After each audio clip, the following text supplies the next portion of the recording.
¿Cómo les va? Buenas tardes y bienvenidos a otra edición de Nuevamente. Melissa, ¿cómo estás? Buenas tardes. Buenas tardes, Fabián.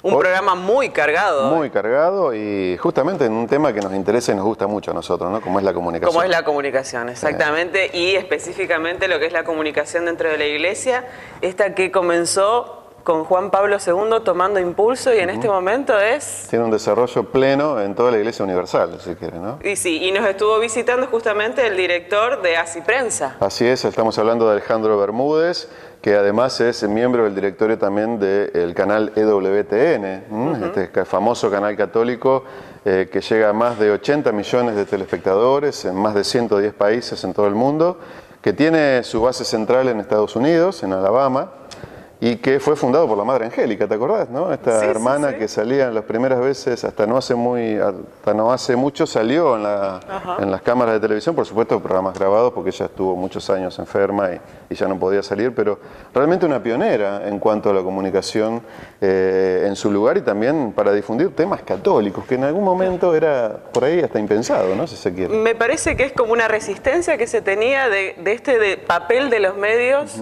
de alguna manera oscuro y manipulador, ¿sí? Realmente empezar a verlo como una herramienta de evangelización y de una herramienta pastoral que ayudaba a la Iglesia de Latinoamérica justamente a compartir esto, una identidad latinoamericana en el modo de vivir la cristiandad. Así es, y vos sabés que ASI Prensa, si bien tiene su base central en Perú, está traducido en 5 idiomas, ¿no? O sea que el mundo entero consume este tipo de noticias propiamente dichas católicas, ¿no? Información de la agenda del Papa, por ejemplo, entre otros temas de formación también. Y EWTN hoy está traducido en muchos idiomas, ¿no? Está por hacer base también en Alemania, que lo han pedido desde allí. Así que realmente muy, pero muy interesante la charla que ha venido a dar Alejandro Bermúdez y lo vamos a presentar en un bloque porque de la agenda tan ajustada que tuvo solamente pudimos hacerle una nota. Y vamos a estar con Daniel Cabaña, que es el director del Centro Guadalupe de La Rial, ¿sí? Una experiencia que nació en Santa Fe y que en un momento en el que la tecnología imperante era el fax, ya comenzó a generar redes de correos electrónicos de todas las parroquias de nuestra ciudad y que se replicó de alguna manera en toda Latinoamérica. Así es, y finalmente vamos a estar con el Rubén Romano, ¿no? Que es justamente uno de los participantes de una jornada que se van a llevar a cabo el próximo 3 de mayo en la sede de nuestra universidad, como es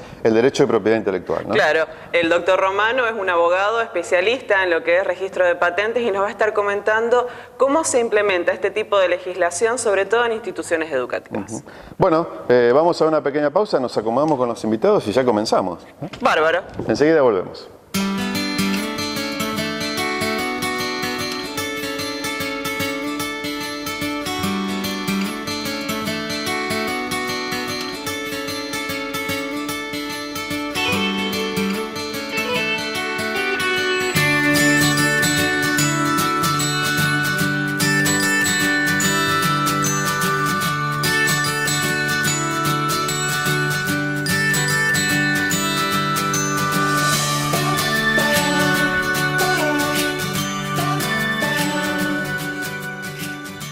Bueno, con Alejandro Bermúdez en Santa Fe, acaba de terminar la disertación en la Universidad Católica. Alejandro, gracias por tu buena predisposición.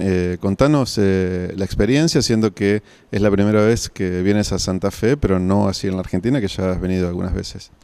Mira, me encanta Santa Fe, lo poco que me mostraste, la presencia de la fe, de una plaza de armas repleta de presencia católica, lo lindo de el malecón, pero una de las cosas que me sorprende es que los santafesinos con los que he estado ahora conversando son santafesinos universales. Sus preguntas son preguntas globales, son preguntas que están profundamente conectadas con los problemas que estamos viviendo, con las interrogantes que plantea las tecnologías emergentes, es decir, que están muy conectados a lo que sucede con el resto de la juventud en el mundo, ¿no? Y tu experiencia a nivel mundial, sabemos, como lo decimos también, sos un periodista de trayectoria internacional, no solamente por ASI Prensa, por EWTN, sino un montón de colaboraciones que haces por todo el mundo. ¿Cuál es la sensación que tienes en todo el mundo cuando se tratan temas católicos, temas de información de la Iglesia, que como sabemos es muchísima, ¿no? Mira, la gran pregunta que se hacen muchos evangelizadores, el católico comprometido, que en general es un evangelizador, las grandes preguntas que se hacen están referidas a las tecnologías emergentes que hoy existen. El proceso de secularización y el proceso de relativismo que vivimos en la Iglesia y que vivimos en el mundo especialmente, es todavía un medio en el cual nosotros podemos evangelizar, y mi respuesta siempre ha sido sí. Y lo digo porque a través de mi propio trabajo yo veo el gran potencial evangelizador de esas tecnologías emergentes que en la mayoría de los casos se usan neutralmente cuando no se usan para mal. Pero yo creo que en sí mismas son neutrales y que son una gran ocasión para que los católicos con gran creatividad y con imaginación realmente empujemos un nuevo despertar de la Iglesia. O sea que soy en el lado de los optimistas de cómo estas tecnologías emergentes se pueden utilizar desde la fe, ¿no? Recién hiciste una apreciación del Papa Francisco, estamos en la Argentina, sabes muy bien que tiene posiciones en contra y a favor, ¿no? Es como que las aguas se han dividido en torno al Papa Francisco. Contanos tu mirada desde el mundo, ¿cómo lo ven a nuestro Papa? Mira, uno de los ejemplos que ponía es que si seguíamos manejando al norte aquí desde Santa Fe y llegábamos hasta Paraguay, por ejemplo, ¿cuál sería la impresión que tienen los paraguayos que recibieron al Papa en una visita y que se vieron profundamente conmovidos, ¿no? Que el Papa resucitó la figura de esta joven laica que terminó de carmelita, que se conoce con el sobrenombre de Chiquitunga, que es un orgullo para el catolicismo paraguayo. Pongo solamente Paraguay de ejemplo, podría decir los otros países que ha visitado en América Latina: Chile, Perú, Bolivia, Ecuador, Colombia, México. Y en todos ellos la expresión, el sentimiento es el sentimiento de un Papa de gran humanidad y cercanía y de mucha autenticidad.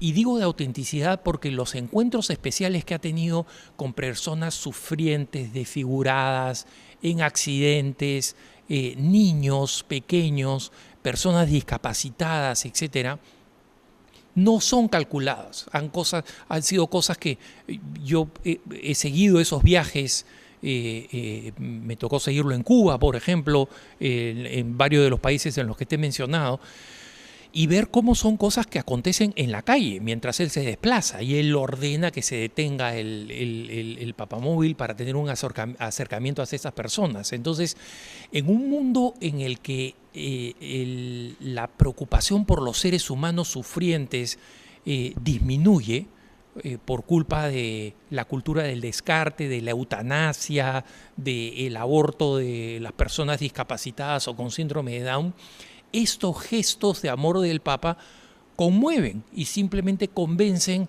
¿sabes qué? Este hombre es un pastor, y porque estos gestos de pastor los tiene por todo el mundo, es un pastor universal. Y eso es lo mejor que se puede decir de un Papa, ¿no? Alejandro, la última por nuestra cuenta. A través de los medios, tanto nuestro programa como los medios donde vos te desarrollás, siempre tratamos de tener este mensaje cristiano y de evangelización, ¿no?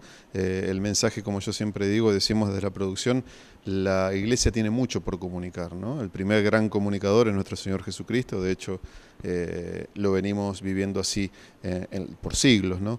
Digo, ¿cómo se hace para colocar ese mensaje que tiene la Iglesia, que tiene Jesucristo, en un mundo tan, como vos recién decías, individualista y la cultura del descarte, donde justamente el mensaje es otro, ¿no? Teniendo en cuenta la persona como centro, como eje?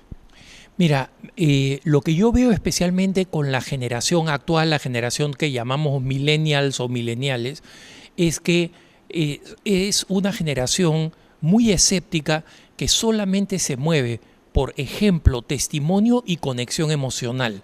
Entonces, creo que los millennials son los mejores interlocutores de los millennials, los excelentes e ingeniosos usuarios de las tecnologías emergentes son los mejores evangelizadores, pero con un contenido absolutamente auténtico.